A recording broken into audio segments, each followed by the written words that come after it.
En el día a día hacemos diferentes actividades, vamos al colegio, salimos de compras, estamos acostumbrados a una rutina más tradicional, pero lamentablemente a veces la naturaleza nos sorprende con alguna amenaza o alguna situación compleja de abordar.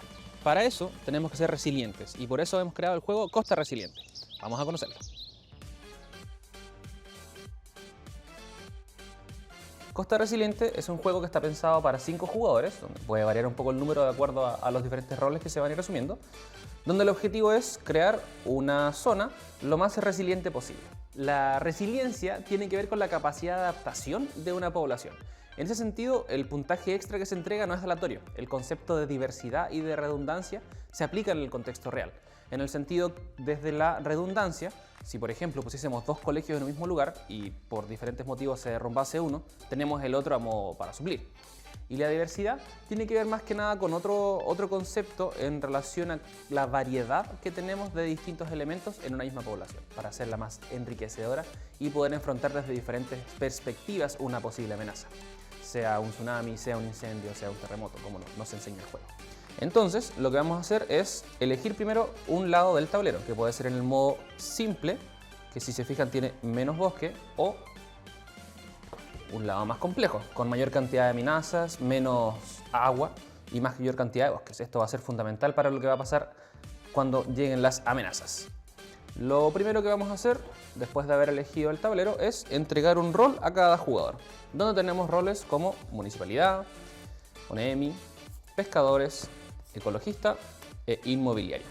El número ideal de jugadores para Costa Resiliente es de 5, pero existe una variación donde se puede jugar incluso a 3 a 4 personas. En ese caso, las personas que van a jugar reciben 2 roles en lugar de 1. Entonces, al momento de jugar, van a jugar 2 turnos distintos. Uno con un personaje y el otro turno con otro personaje, para poder mantener el concepto de diversidad siempre latente. Cada uno de ellos va a recibir los recursos que correspondan a su departamento. Por ejemplo, municipalidad va a recibir los de color rosado, que están aquí, y cada uno de ellos tiene 4 distintos repetidos 5 veces. Son 100 en total y cada uno va a recibir los que le correspondan. Entonces, supongamos que la municipalidad va a estar por el lado de acá, le entregamos sus recursos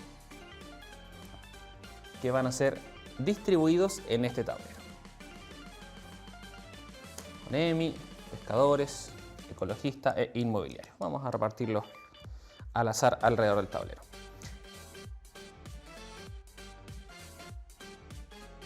Es un juego cooperativo, así que todos tienen que trabajar en conjunto. Y el objetivo es lograr la mayor cantidad de puntaje posible. El puntaje se obtiene de diferentes formas. La principal se va a determinar por la cantidad de piezas que tengamos en el tablero.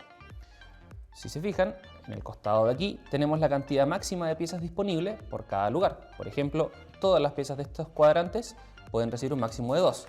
Las de aquí pueden recibir un máximo de 4, un máximo de 6 y así hacia arriba. Y asimismo tenemos diferentes alturas, más cerca de la costa, un poco más arriba y así. Aquí detallado con la altura. Las amenazas que van a aparecer van a ser determinadas en relación a los dados. El dado azul va a determinar el cuadrante de este sector, mientras que el dado rojo va a determinar el cuadrante de este sector.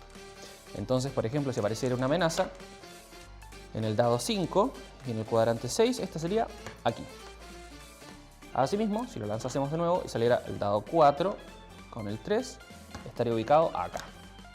Y así, de acuerdo al tipo de amenaza, que las vamos a explicar enseguida, van a ocurrir diferentes cosas, así que ojo dónde están ubicando sus diferentes elementos.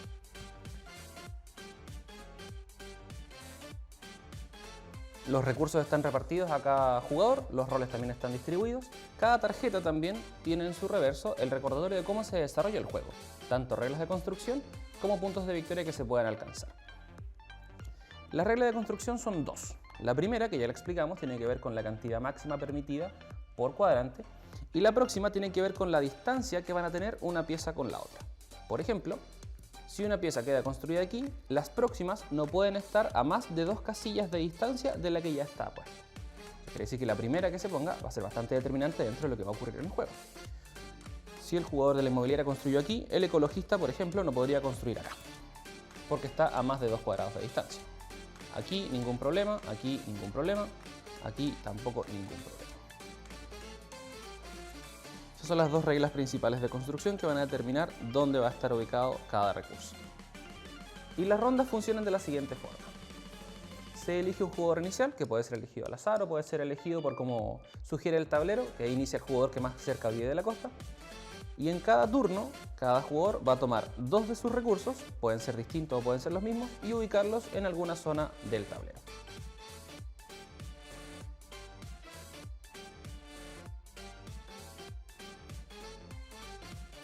Esta sería una primera ronda. Cada jugador tomó 2 de sus piezas, las ubicó en el tablero, y aquí se inicia la segunda fase de la ronda, donde un jugador va a tomar un rol más neutro, o también pueden agregar a un siguiente jugador, y va a tomar una tarjeta. Una vez que todos los jugadores hayan puesto sus recursos en el tablero, la ronda va a finalizar con la lectura de una pregunta. Y esa pregunta puede ser de 3 tipos. Puede ser una pregunta de costa, puede ser una pregunta de riesgo, o puede ser una pregunta de resiliencia. Todas las preguntas, independientemente de su tipo, son de verdadero o falso. En ese caso, un jugador va a tomar un rol más bien neutro, va a tomar una tarjeta y va a dar lectura al enunciado. Y el resto debe discutir en un plazo máximo de 1 minuto si esa pregunta es verdadera o es falsa. En relación a eso, el jugador que toma la tarjeta no participa en la discusión, pero también pueden pedirle siempre ayuda a algún profesor u otro compañero que pueda tener un rol más neutro durante el juego y dar lectura a esas tarjetas. Es importante también que las respuestas correctas nos van a devolver ciertos recursos. La costa nos va a devolver 2 tipos de recursos distintos, el riesgo 3 y la resiliencia 4. En caso que no tengamos recursos perdidos, simplemente se sigue avanzando y si llegásemos a tener una amenaza y podemos recuperar recursos, ahí se aplica esa regla.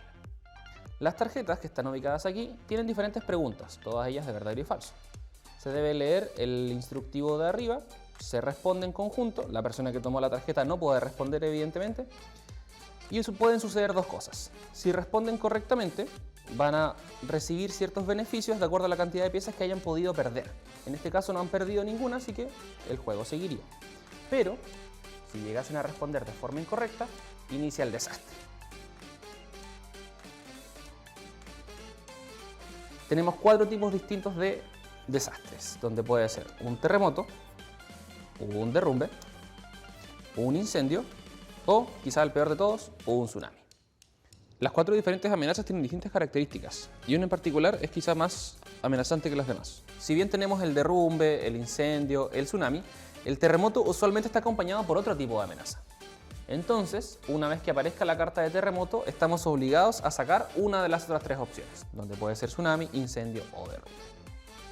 En base a eso, vamos a realizar la acción que está determinada por la carta. Por ejemplo, en caso de tsunami, se establece que se lanza el dado de color azul y el tsunami llega a todos los barrios hasta la altura que determine el dado. Entonces yo lanzo hacia el azul, apareció hasta el 5, quiere decir que la ola, bastante grande, avanzó desde acá hasta acá. O sea, todas estas piezas se van, se pierden, las eliminamos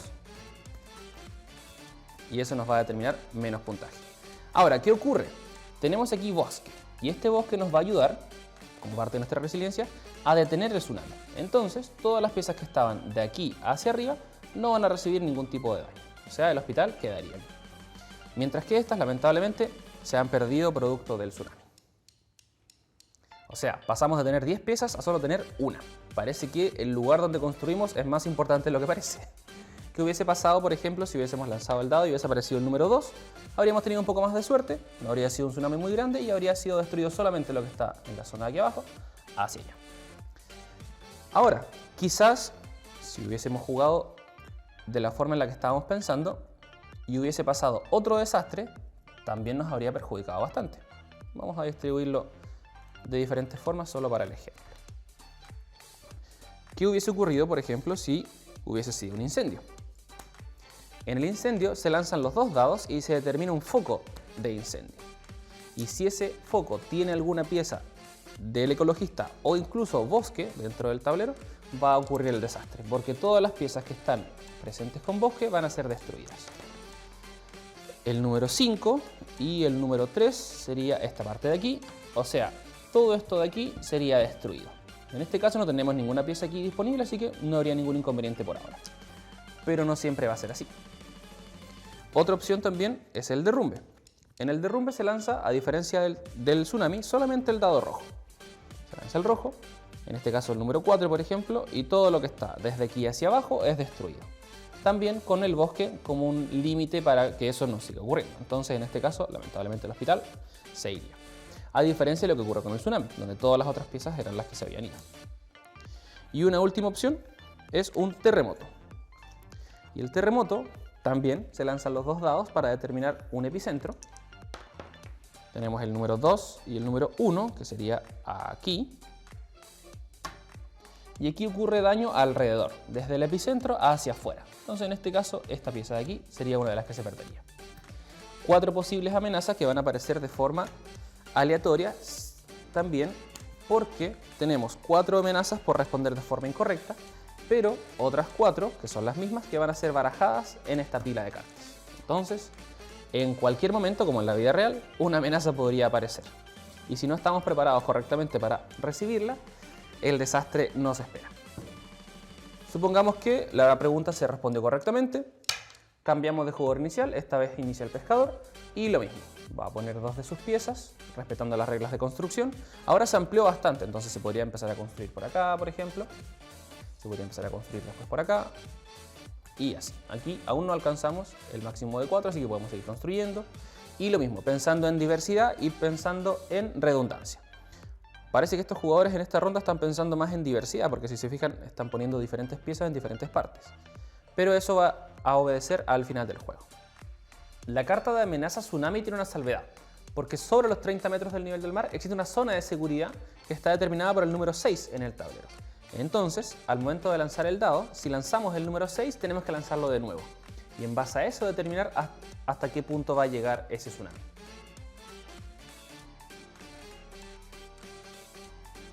Supongamos que este es el tablero final, han pasado una cantidad determinada de rondas, se han respondido correctamente algunas preguntas, otras no se han respondido correctamente, así que hemos sufrido diferentes amenazas, hemos recuperado también algunas piezas, pero esto es lo que tenemos al final del juego. Y aquí empieza la puntuación, donde tenemos 3 tipos distintos de puntuación. El primero va a ser un punto por cada pieza que tengamos ubicada en el tablero, independiente del lugar, independiente de su redundancia, va a darnos un punto. En este caso hemos contado y tenemos 30 piezas alrededor del tablero, así que tendríamos 30 puntos de base. Y después tenemos 2 bonificaciones. Uno, que puede ser por redundancia, donde nos va a entregar un punto extra por cada ficha del mismo tipo en el tablero. Por ejemplo, aquí tenemos 2 tipos de dunas en el mismo cuadrante, así que tendríamos un punto extra. Aquí tenemos 3 casas, así que tendríamos un punto extra. Aquí, si bien tenemos 2 que son de Onemi, no son iguales, así que no nos darían el punto extra, por ende serían 2 puntos más. Le sumamos esos 2 a los 30 y ya llevamos 32. Y después tenemos por diversidad, donde se asigna un punto extra por cada barrio con 3 o más fichas de distinto color. En este caso, por ejemplo, aquí tenemos 3 fichas, pero no son distintas unas con otras, así que vamos a dejarlo ahí. Aquí sí, aquí tenemos tanto de la inmobiliaria como de la Onemi como del ecologista, así que recibiríamos un punto extra. Aquí ocurre lo mismo, tenemos 3, pero no son todas distintas, así que nos saltamos y sería un punto extra. En ese caso tendríamos un total de 33 puntos. Nos vamos a la tabla de puntuación. ¿Qué dice con 33 puntos? Dice que hemos realizado un buen esfuerzo, aunque la costa es aún vulnerable. La comunidad necesita más redundancia y diversidad de recursos para vivir, desarrollarse económicamente y sentirse segura. Y aquí viene lo importante del juego. Si se fijan, de haber tenido quizá más comunicación y haber distribuido mejor los recursos, podríamos haber obtenido más puntaje. Y en base a mayor puntaje tenemos más resiliencia. Y esa es la idea del juego y la idea también en un contexto real. Poder aprender de qué forma hacer nuestra localidad más resiliente a través de la diversidad y a través de la redundancia. Y ese es Costa Resiliente. Muchas gracias a todos por su interés y su participación en este proyecto. Si quieren más información, vamos a dejar aquí el link a la página en la descripción para que puedan visitarla. Y recordarles también que este proyecto fue financiado gracias a recursos disponibles del Laboratorio de Paisaje y Resiliencia Urbana y es financiado por la Dirección de Vinculación con el Medio de la Universidad Austral de Chile. Muchas gracias.